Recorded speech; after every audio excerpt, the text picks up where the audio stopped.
নমস্কাৰ, এই মুহূৰ্তত আহি পৰিছে ৰাজ্যখনৰ বাবে সন্ধিয়াৰ কেইবাটাও বিগ ব্ৰেকিং নিউজ। আজি হৈছে 1 আগষ্ট। আজিৰ সন্ধিয়াৰ 7টাকৈ গুৰুত্বপূৰ্ণ খবৰ আপোনালোকৰ বাবে লৈ আহিছোঁ। এনেধৰণৰ খবৰসমূহ চাই থাকিবৰ কাৰণে চেনেলটো ছাবস্ক্ৰাইব কৰি ভিডিঅ'টো শেষলৈকে চাই থাকিব। আমি জনাই আছোঁ এটা গুৰুত্বপূৰ্ণ খবৰ। মুছলমান বিৰোধী নীতিৰে কংগ্ৰেছক সহায় কৰিছে হেনো মুখ্যমন্ত্ৰীয়ে। এই মন্তব্য কৰিছে AIUDF প্ৰধান বদৰুদ্দিন আজমলে। পুনৰ শক্তিশালী হৈ ৰাজনীতিলৈ উভতিব আজমল, মন্তব্য AIUDFৰ।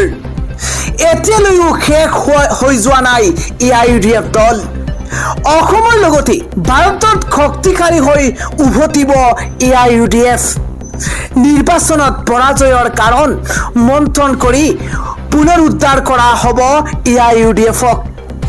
AIUDFক দেশজুৰি শক্তিশালী কৰাৰ হুংকাৰ বদৰুদ্দিন আজমলৰ। মুছলমান বিৰোধী নীতিৰে কংগ্ৰেছক সহায় কৰিছে মুখ্যমন্ত্ৰীয়ে বুলি মন্তব্য বদৰুদ্দিন আজমলৰ। মুছলমানক উচ্ছেদ, আজান নামাজ বন্ধ কৰি কংগ্ৰেছক লাভান্বিত কৰিছে মুখ্যমন্ত্ৰীয়ে। কংগ্ৰেছ পুনৰ শাসনলৈ অহাটো বিচাৰে মুখ্যমন্ত্ৰী হিমন্ত বিশ্ব শৰ্মাই। মুছলমানক যিমান উচ্ছেদ কৰিছে সিমান মুছলমান কংগ্ৰেছলৈ গৈছে বুলি মন্তব্য আজমলৰ। ইছলাম বিৰোধী নীতিৰে মুছলমান সমাজৰ সন্ত্ৰাসৰ সৃষ্টি কৰিছে মুখ্যমন্ত্ৰীয়ে। মুছলমানক যিমান ভয় খোৱাৰ সিমানেই কংগ্ৰেছৰ লাভ হৈছে। ভয় খুৱাই মুছলমানক কংগ্ৰেছলৈ খেদিছে মুখ্যমন্ত্ৰী হিমন্ত বিশ্ব শৰ্মাই। মুখ্যমন্ত্ৰী ডক্টৰ শৰ্মাৰ নীতিক সমালোচনা কৰিছে এইবাৰ বদৰুদ্দিন আজমলে। আজিৰ সন্ধিয়াৰ পৰৱৰ্তী খবৰটো আপুনি নোচোৱাকৈ নাথাকিব। হিমন্ত বিশ্ব শৰ্মা কেৱল হিন্দু সমাজৰ মুখ্যমন্ত্ৰী নহয়, সকলো জাতিৰে মুখ্যমন্ত্ৰী। এটা বিশেষ খবৰ জনোৱাৰ চেষ্টা কৰিছোঁ। হিমন্ত বিশ্ব শৰ্মা কেৱল হিন্দু সমাজৰ মুখ্যমন্ত্ৰী নহয়, সকলো জাতিৰে মুখ্যমন্ত্ৰী। এই কথা হিমন্ত বিশ্ব শৰ্মাই পাহৰি যোৱা উচিত নহয়। মুছলমানক একাষৰীয়া কৰিলে মুখ্যমন্ত্ৰী হিমন্ত বিশ্ব শৰ্মাৰ গাদী খহাই দিম। মুছলমানক লৈ কিয় ইমান হিংসা হিমন্ত বিশ্ব শৰ্মাৰ? আমি অসমৰ মানুহ নহয় নেকি মুখ্যমন্ত্ৰী হিমন্ত বিশ্ব শৰ্মা? মুছলমানৰ গণতান্ত্ৰিক অধিকাৰত হস্তক্ষেপ নকৰিব হিমন্ত বিশ্ব শৰ্মাই। মুছলমানৰ বিবাহ আৰু পঞ্জীয়ন আইন বাতিলক লৈ মুখ্যমন্ত্ৰীক এক প্ৰকাৰে ধমক দিছে মুছলমান সংগঠনে। বাল্য বিবাহৰ অভিযান আমিও সমৰ্থন কৰোঁ, কিন্তু আইন বাতিল আমি মানি নলওঁ। আমি আন্দোলন কৰি হ'লেও আমি আমাৰ অধিকাৰ সাব্যস্ত কৰিমেই। কাজিৰ জৰিয়তে বিবাহ পঞ্জীয়ন আৰু বিবাহ বিচ্ছেদ পূৰ্বৰ দৰেই বাহাল ৰাখক চৰকাৰে, এই হুংকাৰ দিছে অসম সংখ্যালঘু পৰিষদে।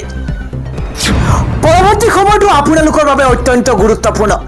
অসমত আজিৰ তাৰিখত হিন্দুৰ অস্তিত্ব বিপদাপন্ন হৈ পৰিছে। এই মন্তব্য কৰিছে কোনে সেয়া জনোৱাৰ চেষ্টা কৰিছোঁ। অসমত আজিৰ তাৰিখত হিন্দুৰ অস্তিত্ব বিপদাপন্ন। আমাক হিন্দু ৰাজনৈতিক দল লাগে, হিন্দু সংস্কৃতি লাগে, য'ত যি কৰে কৰি থাকিব পাৰে কেৱল হিন্দু হৈ থাকিব লাগে। য'ত যি কৰে কৰি থাকিব পাৰে কেৱল হিন্দু হৈ থাকিব লাগে। বিজেপিত থাকক বা কংগ্ৰেছত থাকক হিন্দু হৈ থাকিব লাগে। আমি বিচাৰোঁ হিন্দু সমাজখন সুৰক্ষিত হৈ থাকক।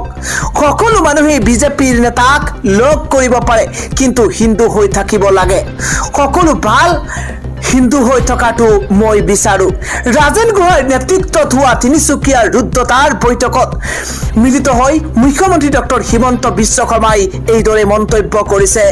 অসমত আজিৰ তাৰিখত হিন্দুৰ অস্তিত্ব বিপদাপন্ন বুলি মন্তব্য মুখ্যমন্ত্ৰী হিমন্ত বিশ্ব শৰ্মাৰ। পৰৱৰ্তী খবৰটো অত্যন্ত গুৰুত্বপূৰ্ণ।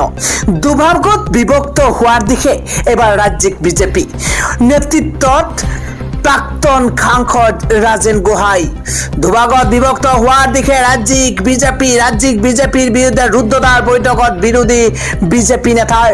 তিনিচুকীয়াত একগোট হ'ল বিদ্ৰোহী বিজেপি নেতা। ৰাজ্যিক বিজেপি নেতৃত্বক লৈ তীব্ৰ ক্ষোভ অসন্তুষ্টি একাংশ বিজেপি নেতাৰ প্ৰায় 13খনকৈ জিলাৰ বিজেপি নেতাৰ মাজত গোপন বৈঠক প্ৰায় 13খনকৈ জিলাৰ বিজেপি নেতা একেলগে গোপন বৈঠকত মিলিত হৈছে বিজেপিৰ অধ্যক্ষতাধিক প্ৰবীণ নেতাই অংশ ললে গোপন বৈঠকত নেতৃত্ব লৈছে প্ৰাক্তন সাংসদ ৰাজেন গোহাঁইয়ে অতি শীঘ্ৰেই ডাঙৰ সিদ্ধান্ত লোৱাটো নিশ্চিত বিদ্ৰোহী বিজেপি নেতাৰ 2026 বিধানসভা নিৰ্বাচনৰ পূৰ্বে চেধেলি বেদেলি হোৱাৰ দিশে ৰাজ্যিক বিজেপি তিনিচুকীয়াৰ হোটেল হিলটন ব্লুত হৈছিল এই গোপন বৈঠক দুভাগত বিভক্ত হোৱাৰ দিশে ৰাজ্যিক বিজেপি পৰৱৰ্তী খবৰ এটা আন্তঃৰাষ্ট্ৰীয় খবৰ জনোৱাৰ চেষ্টা কৰিছো ইজৰাইলৰ বিৰুদ্ধে যুদ্ধ ঘোষণা কৰিছে ইৰানে ইজৰাইলত আক্ৰমণ কৰাৰ কঠোৰ নিৰ্দেশ এবাৰ ইৰানৰ সুপ্ৰিম নেতা আয়াতুল্লাহ আলীৰ এটা ডাঙৰ খবৰ জনোৱাৰ চেষ্টা কৰিছো হামাস নেতা ইছমাইল হানিয়েৰ মৃত্যুৰ প্ৰতিশোধ ল'বলৈ সাজু ইৰাণ হামাসৰ লগতে প্ৰতিশোধৰ অগ্নি জ্বলিছে ইৰাণৰ প্ৰত্যাহ্বান স্বীকাৰ কৰি হুংকাৰ এবাৰ ইজৰাইলৰো ডাঙৰ খবৰ জনোৱাৰ চেষ্টা কৰিছো ইৰাণৰ প্ৰতিটো আক্ৰমণৰ প্ৰত্যুত্তৰ দিবলৈ সাজু থকাৰ হুংকাৰ ইৰাণৰ সৈন্যক ইজৰাইলত আক্ৰমণৰ আদেশ এবাৰ আয়াতুল্লাহ আলীৰ ইৰাণৰ ৰাষ্ট্ৰীয় সুৰক্ষা পৰিষদৰ বৈঠকত যুদ্ধৰ সিদ্ধান্ত গ্ৰহণ কৰা হৈছে হামাস নেতা ইছমাইল হানিয়েক হত্যাৰ অভিযোগ ইজৰাইলৰ বিৰুদ্ধে অৱশ্য বৰ্তমানলৈকে ইছমাইল হানিয়েক হত্যাৰ স্বীকাৰ কৰা নাই ইজৰাইলৰ বিৰুদ্ধে যুদ্ধ ঘোষণা এবাৰ ইৰাণৰ পৰৱৰ্তী খবৰ ৰাজ্যিক বিজেপিত এবাৰ অথন্তৰ অসন্তুষ্ট বিজেপি নেতাৰ গোপন বৈঠক এটা ডাঙৰ খবৰ ৰাজ্যিক বিজেপিত আউল লগাবলৈ সাজু বিজেপিৰ বিদ্ৰোহী নেতা কৰ্মী ৰাজেন গোহাঁইৰ নেতৃত্বত অসন্তুষ্ট বিজেপি নেতাৰ গোপন বৈঠক পৰৱৰ্তী খবৰ উত্তৰাখণ্ডৰ কেদাৰনাথত আকৌ ভূমিস্খলন আবদ্ধ হৈ পৰিছে 200ৰো অধিক যাত্ৰী এটা বিগ ব্ৰেকিং নিউজ জনোৱাৰ চেষ্টা কৰিছো কেৰালাৰ ৱায়নাড হিমাচল প্ৰদেশৰ পাছতো এইবাৰ বিপৰ্যস্ত হৈ পৰিছে দেৱভূমি উত্তৰাখণ্ড এটাৰ পাছত আনটো দুৰ্ঘটনা এতিয়া কেদাৰনাথ চামোলি আৰু টিহৰিত বিগত কেইবাদিনো ধৰি উত্তৰাখণ্ডৰ বিভিন্ন এলেকাত অত্যাধিক বৰষুণ হৈছে বৰষুণৰ পৰিমাণ আৰু বাঢ়ি গৈছে আৰু তাৰ মাজতেই হঠাৎ ডাৱৰ বিস্ফোৰণৰ ঘটনা সংঘটিত হৈছে কেদাৰনাথত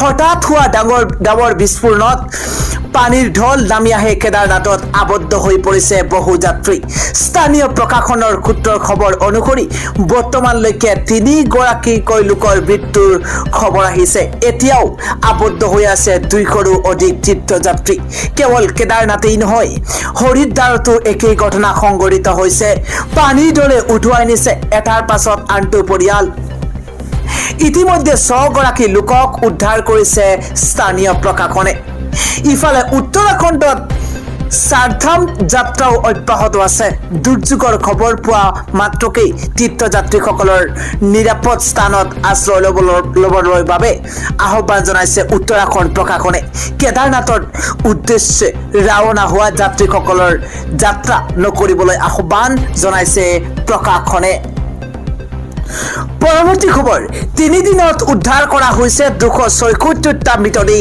ৱায়নাডত এতিয়াও বহু লোক সন্ধানহীন ধ্বংসাৱশেষৰ মাজত চলিছে অবিৰত অভিযান